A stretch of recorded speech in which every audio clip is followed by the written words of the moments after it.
if you see this, look, 2 yellow over here.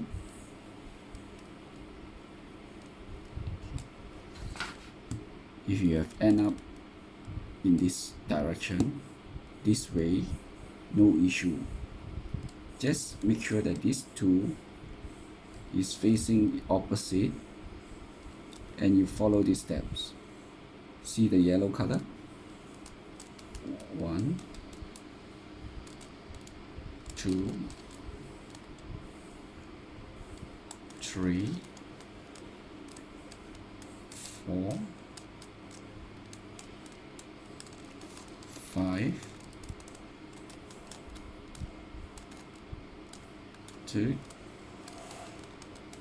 See, now you have goes back to the easiest way to solve Rubik's Cube, layer 3, 2 of 3. See, the yellow is here. Again,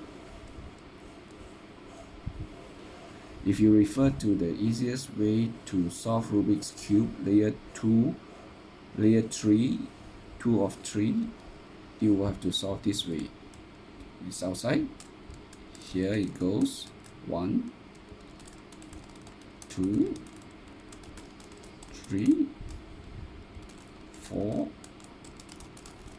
5, 6.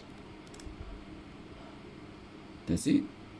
Then you continue with layer 3, 3 of 3.